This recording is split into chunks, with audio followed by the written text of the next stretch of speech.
Hi there, it's me Sabrina for HRTV Small Talk. As you can see, Sally is unable to join us this week, but don't worry because I've got all the HR news.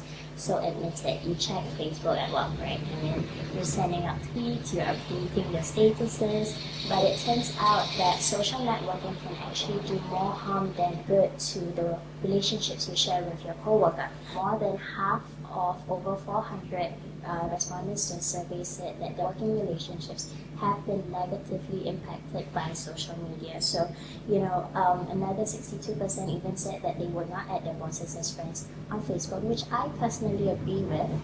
But, while I'll give that social media has its perks, there are a couple of guidelines you should stick to maintain a professional image. One of it is to not gossip on Facebook, not send out tweets about that annoying coworker because it can ruin your reputation. And so another thing you can do is to not spend all your time online, because that's going to make it look like you're not doing any work, and it is going to affect your productivity.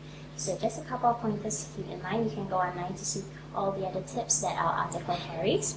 And speaking of image, building a good brand reputation certainly equates to better employer branding. And with good employer branding, you can retain and attract a lot of top talent. So it's important that companies create that sort of culture, that sort of branding. Martin Cirulo of Alexander Mann Solutions actually suggested that in order to create a good employer brand, you have to define your value proposition and also deliver what you promise to both your employees and your customers.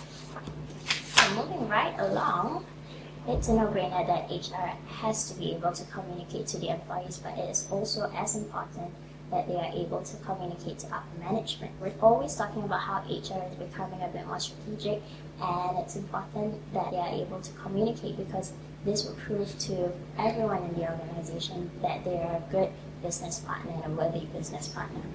So in the event of a disagreement between HR and line managers, it is important to remember that conflict is healthy and good. Brian McLaren, the Regional HR Director of Royal Bank of Scotland, actually said that good HR leaders are those who are able to be adept at facilitating healthy discussion. That's very true. So while we're on the topic of leadership, I hope you've had a chance to watch our exclusive interview with Jackie O'May from the Chartered Institute of Personnel and Development, because she shared the 4 C's of good leadership. And here's a quick clip to just let you in on what she had to say. Great HR leaders, they absolutely have to have capability and competence in the HR disciplines, but that is only the starting point. And I think if I was picking 3 other qualities, I would go for confidence, I'd go for courage, and I would go for curiosity. You can watch that episode on YouTube or on our blog, where we have all the other exclusive interviews that we have done. And we also ran an article about the 10 pitfalls of an employee engagement survey. Sometimes the results you get aren't as accurate as you think they are, because there are a couple of things that you can do better to improve the quality of your results. One of them is to be wary of the big brother syndrome. This is where your employees give you excellent feedback because they know you're going to read it. So that's one thing you can always keep in mind. Another is to always share the findings of your survey, because if you don't, employees are going to start wondering, what you're doing with the data, and also follow up, because it shows that not only are you listening, you're actually taking action to make differences and make changes. So that's very important. Now, I would like to end things off with a lighter funny piece that I found online. In the States, a man had filed a complaint against his colleague who actually hacked into his work computer and superimposed the face of Justin Bieber on all his talk images. So here's the best part, okay? The prankster did not save any backup copies of the original file. And while I have to say it was pretty funny to read, if anyone does do that to me, I will be very, very peeled.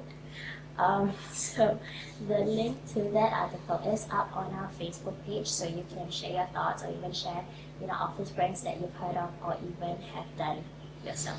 Don't forget to like us on Facebook and follow us on Twitter for all the latest news and updates. So while you're there, you might as well just check out our blog, where we have all our old episodes of Small Talk and our interviews. Don't forget to get your hands on a copy of our latest magazine. This is the April issue with John Ellison on the cover.